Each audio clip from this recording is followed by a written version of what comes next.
Okay, you're a new diver. Congrats on the certification. In episode 6, we cover everything about the new diver journey and we answer the question, now what? Stay tuned.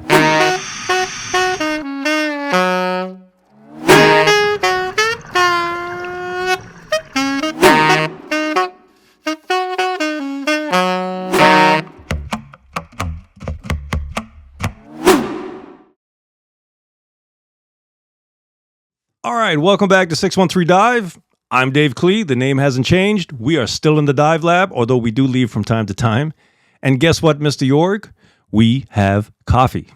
And so shout out to you. Cheers. Raise the coffee cup. Looking forward to coming down in May and doing some cave diving with you. I know I'm going to learn more and more, and it's going to be a fun time. But next up, I wanted to take a minute to talk about a very important subject, and that is the Cybertruck.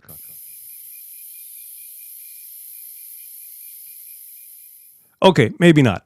But that did get a lot of attention on the Facebook group.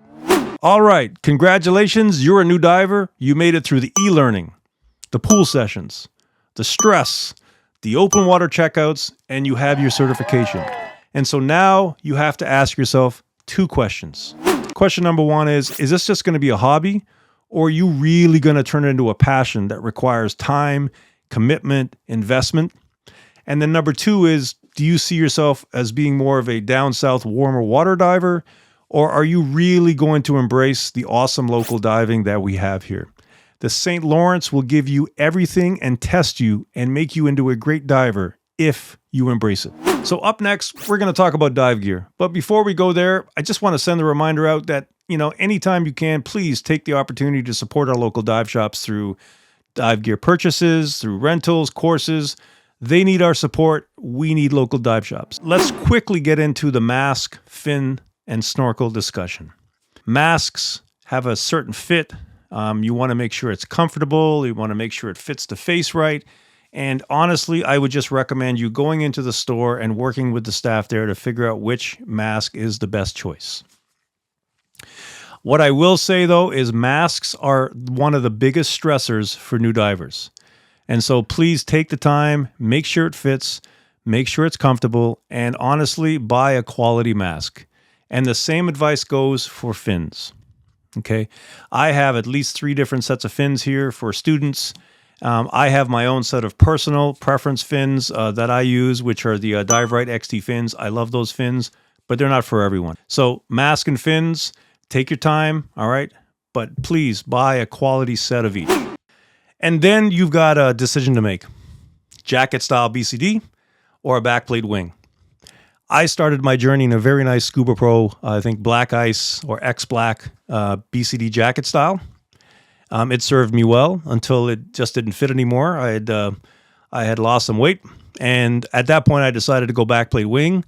And I'll tell you, it was night and day. So there is some real value in jumping into a backplate wing as soon as you can. I don't know why it's not done more often, and I do believe EPSO is now actually renting and putting new students in backplate wings, and I think it's a great move. I think that's a great decision. I know with Reese, we put him in a backplate wing right away, and it went really well. So that's a discussion that needs to happen. Again, talk to your local dive shops. I felt like back when I was a new diver, the number one thing I should purchase and spend and invest money in is, of course, the reg set. So for me, I went into KDS and I said, hey, I want to buy a reg set. I'm a new diver. And they said, yes, we know. And we started to go through the slew of different regs that they had. I ended up really, my attention being drawn to the Scuba Pro MK25 Evo, the blacked out version at the time. It looked super cool. I had done a little bit of research and of course it was a highly reviewed and recommended reg set. And I said, hey, you know what? The one thing I am not going to cheap out on is the reg set. And so I bought it.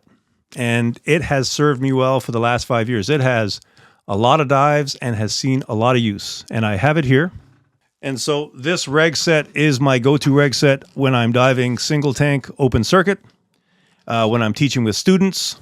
I have complete trust, faith, confidence in this reg set. It has never had an issue in terms of cold water or just not breathing right.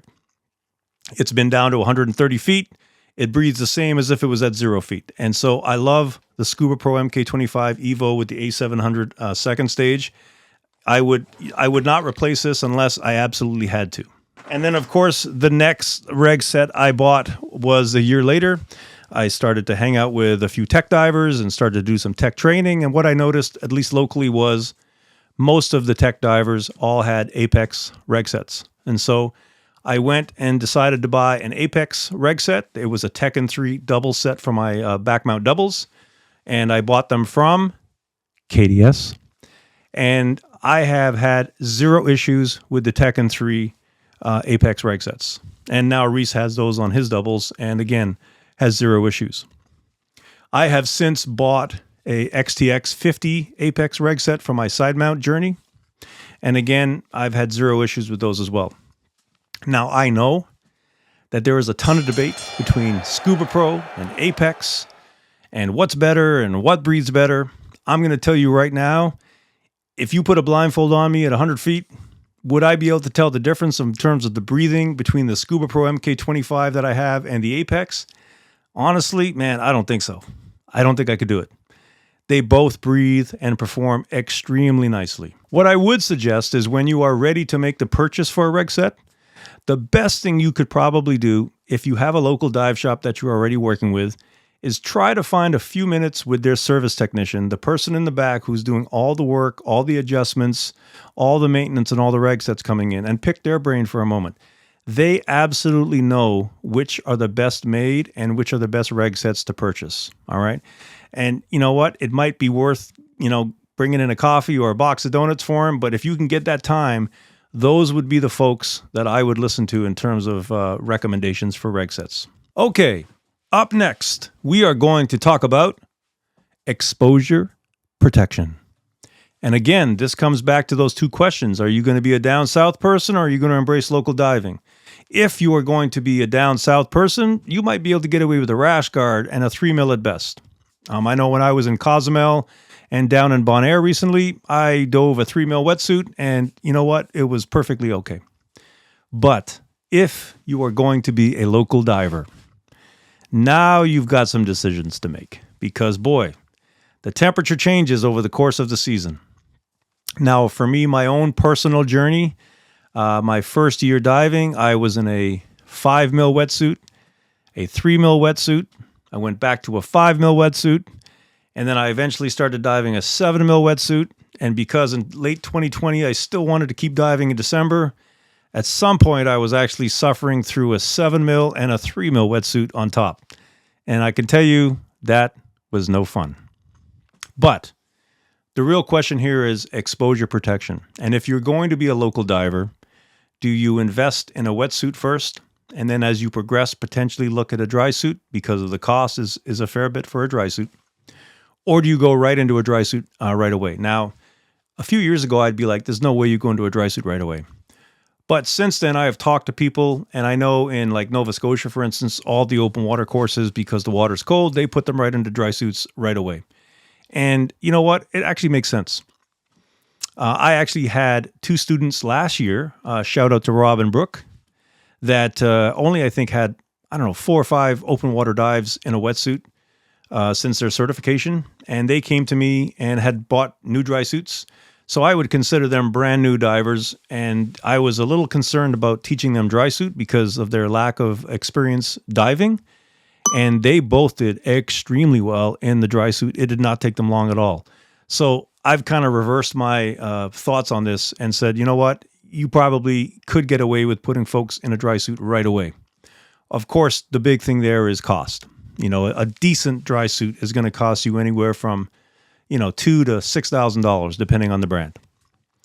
So really, from an exposure protection, I would suggest that you rent maybe a couple times from one of the local dive shops. Try to get a feel of the level of thickness that you need in terms of a wetsuit, and go from there.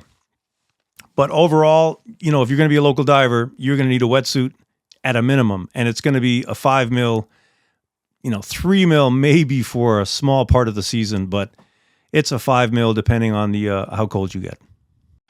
All right, up next, we are going to talk about dive computers. And, there's 8 million options. So as a new diver, like, what do you go with? And so for me, what I did is I did a ton of research, and I kept hearing shearwater, shearwater, shearwater. Found out a few local shops were selling shearwater, and of course ended up buying my first shearwater Taric through KDS.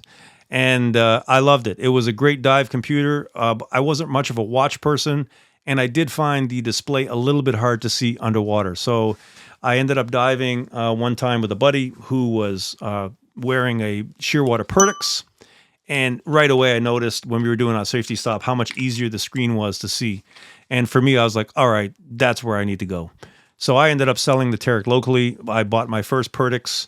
And you know what? This is actually the one here, and it's never had an issue. I own 3 other Perdix. Reese has 2. I have a second one for some of the tech stuff when I'm doing open circuit. One of those did have a display issue, and I'll tell you, within no time, it was sent to Shearwater, and the support back was awesome. It happened to be out of warranty, but they replaced it for, I think it was like $175. So, I mean, it was a win for me. So I have nothing but great things to say about Shearwater. I know there are tons of other dive computers out there that are probably just as good. My own personal approach and experience has been Shearwater, and so for me, it would be very hard for me not to continue supporting Shearwater. Okay, the last point I just wanted to make on Shearwater is their dive log app. I think it's now called Shearwater Cloud, but it is extremely good. It's made some improvements over the last 5 years for sure. But for me, I use it exclusively to capture all of my dive logs from the computers. It's easy to search. Like I said, very easy to use, and highly recommended. All right, so that pretty much wraps up our dive gear section. And I know we only covered a small segment of exactly what's out there, but all of the dive gear we talked about are dive gear that I've owned, purchased, and dove with. And most of it, I still have it here. So, it's my own personal experience in terms of what I've been talking about. But there are, tons of options. So again, highly recommend you go into the local dive shops and work with them so that they can figure out what's the best option for you. But of course, we don't want too much weight where we're actually sinking like a lead brick. Like a lead brick? I don't think that there are lead bricks. I guess there could be a lead brick, but I've never seen a lead brick.